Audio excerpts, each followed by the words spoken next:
Nobody wants to get close to each other, especially in this community. I feel that way.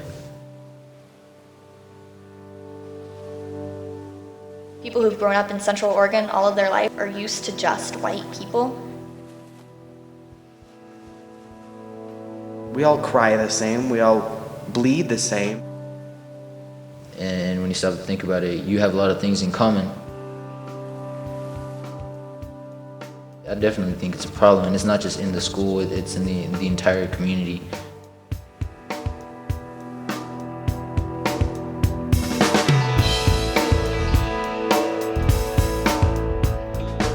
I just think that there is an apparent problem and it does need to be fixed, but it's just the question is who's going to step forward and start.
I think we have a huge problem here. Racism is a big deal everywhere. Racism is something that you're taught by your environment and the people you're around. Well, there's a big problem in our school with racism. There's a lot of kids that, choose to show their racism towards other people, and, they're not really discreet about it. All they can talk about is Mexicans and how, bad they are and how they do bad stuff, and they do exactly the same stuff, and they think it's okay. Walking in the hallways, you encounter these names that people call you. Beaner, border jumper. I'm involved with a lot of things that get me to meet new people. I like talking to different people and hearing their new perspectives, and I think doing things like that has helped me to realize that there really is a problem with discrimination and racism in our school. They would call me something, they would call me like, oh, go back to Mexico, you beaner. I got tired of people just saying that how all of us, it's just, we ain't gonna do nothing. But when there's things like this going on, you can't even concentrate on what you're doing. During high school, you're preparing as a young adult to become an adult and go out on your own. Part of that is having maturity, and if you're calling people names, that's a huge sign of you being immature. There's definitely a huge problem at Redmond High School with racism.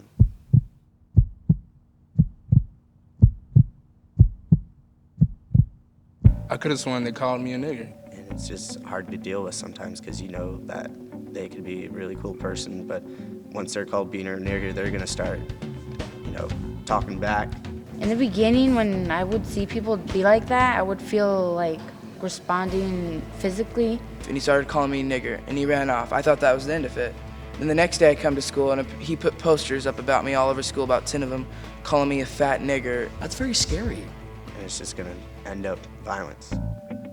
There were some comments exchanged about my friend's race and his skin color, and he's a very angry kid too. He doesn't like being pushed around, especially because he's Hispanic. I was like, do you need to go back to preschool or something? I mean, come on, is there anything else you can say? Somebody, is that what your mom or dad taught you? We have just a group of people at our school, and they choose to put the Confederate flag in their trucks and call us a lot of names because of our color of skin or our hair. Beaner, or just words like that really just mean, it's just a word, but to people, it's more than that. It's much more than that. It's a feeling, it's an emotion. It's something that they've been having to deal with for a long time. It's sick, and we try and a lot of us trying to ignore it. People don't know what it's like to be called beaner, nigger. People harassing you because of your race, because of your skin color. That caused a lot of problems for me, which some of them led to me getting into fights. And it just kills you when you see that, because you know that kid's not going to really be the same, because he's been called nigger his whole life or beaner his whole life, and he hates it.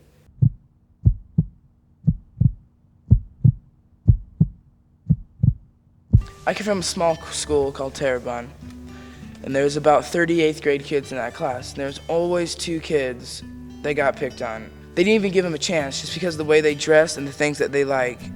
And that's what happens a lot of times. You see somebody who looks different than you, who dresses different than you, who talks differently than you, and you say, that can't be a good person because he's not like me.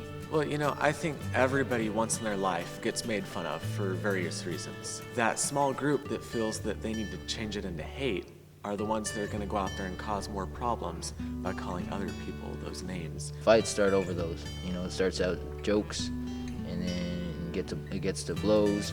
These people up here, they kept on saying nigger, nigger, nigger. And so I was like, look, could you stop saying that? I asked Pilot, could you stop saying this? Because, I am black, and I don't like that. That's definitely not okay with me. They obviously aren't educated enough to know that some of our brightest minds and most influential people are those races they're making fun of, or are that sexuality that they're making fun of, or maybe they're skinny or fat, but our most influential people are some of those that are getting made fun of. Sometimes friends that you thought they were your friends, they come up to you and they say something racist or something, or they think that something's funny, but you really don't appreciate comments like those. You hear just names being called in the hallways. It's just plain, it's bold, and it's pretty disgusting to a lot of us.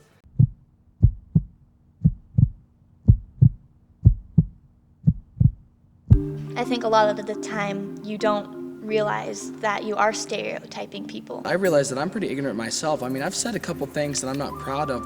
Sometimes it make you feel bad and like that you don't belong here. I don't know why people do that. Why people have to be so mean to other people based on the way they look, the way they act.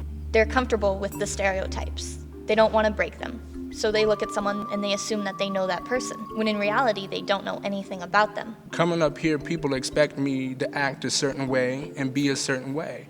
I know it's something that happens so often in high school. You see a group of cowboys. That's one of our cliques at our school. We've got a bunch of cowboys. And I think a lot of the times people look at them and think, oh, well, none of them are very intelligent. Because they're sitting over there, they're talking about their horses, they're talking about farm life, they're not talking about politics or something like that. But in reality, those cowboys may know more about politics than you. They think that most of the Latinos, if you tell them something, they're gonna fight, when it's not like that. Not that long ago, I was in the class and people didn't really interact with me because I was the only Hispanic in there. I was kind of worried that maybe I wouldn't succeed as well as in that class. You're afraid to meet new people a lot of the times. And so you might think it's easier to, instead of actually meeting them and talking to them and getting to know who they are, to just judge them on what you see, because if you just judge them on what you see, you're not taking a risk. No one really wants to talk about it. It's like, well, as long as we ignore it, it'll be okay.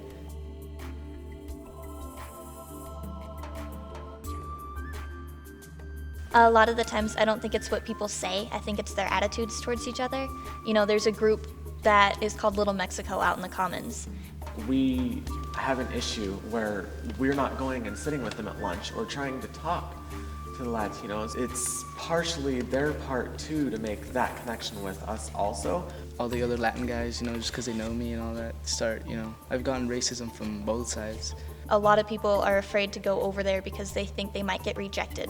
Or, they'll go over there and they're worried that somebody's going to think, what are they doing? Try to deny their offerings, try to deny being in their group just because it's their own little world back there.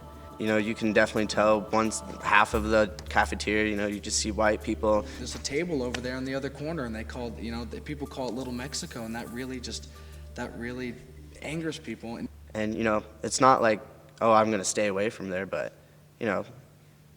usually people just don't want to have business over there, and it's just kind of sad seeing that.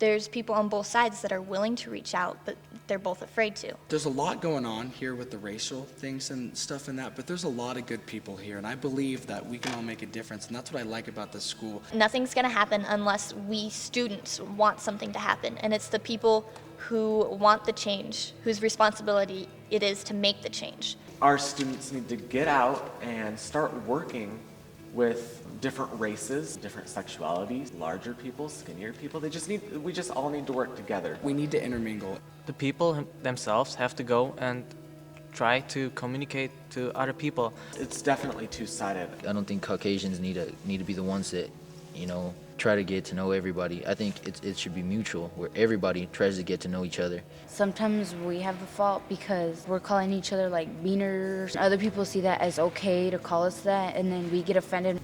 When somebody says something like that to me, I don't pay attention to my skin color. Get the kids to interact more with people that are different from them. You have to be willing to take a risk and get to know those people, to talk to them, to figure out that these stereotypes aren't true. It's just a different race, but after you get to know people, you're just like, why would I even worry about it? And now that I started talking to people and getting more involved, I like it better because people call me and tell me, hey, we're doing this on Saturday, or we're doing this tomorrow, do you want to come? And by finding out that the stereotype of one person isn't true, they might realize that the stereotype of another group isn't true. I don't try to separate myself. There's more opportunities with both races. Until I made an effort to talk to them, or when I went up to them, that's when they actually try to get to know me. It's, part of our fault too. It's not just one person or them. They go past the stereotype that they have, and then they find out that they're not a bad person, so they're more willing to go out and do it with other people because they're not as afraid of the rejection. I was just at Venice Beach this Saturday, and I was hooping it up with black people, Latinos, whites. I mean, as long as they can put the ball in the hoop, that's all that matters to me.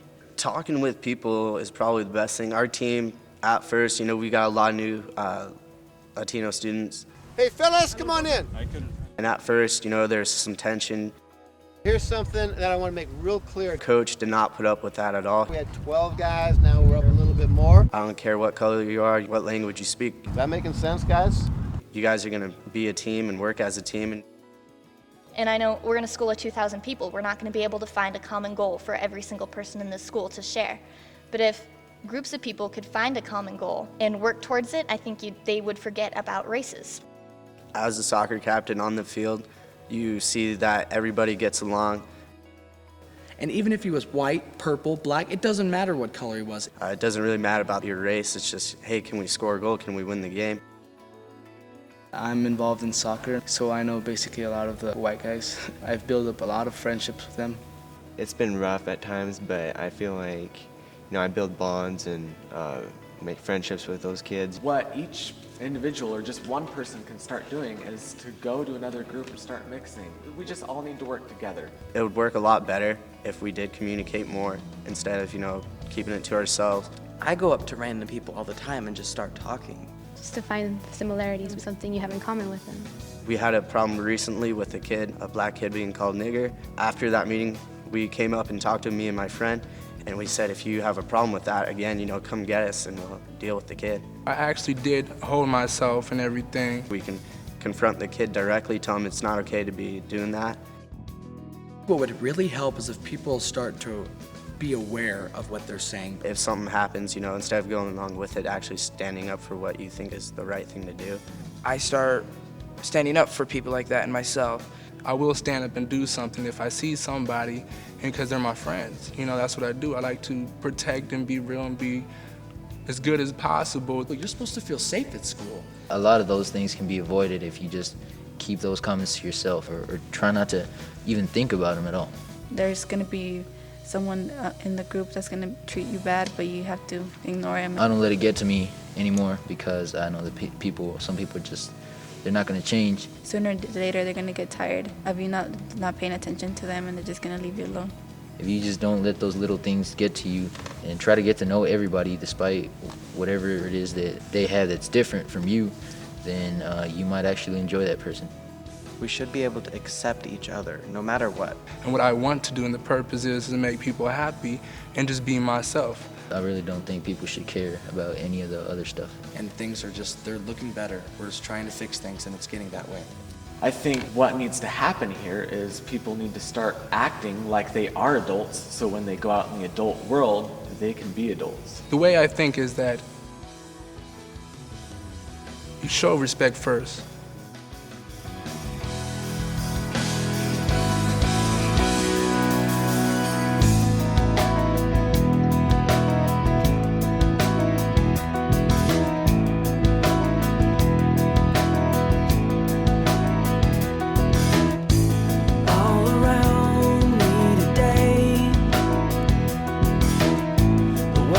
Falling into place like a flower in the sun. I unfold and become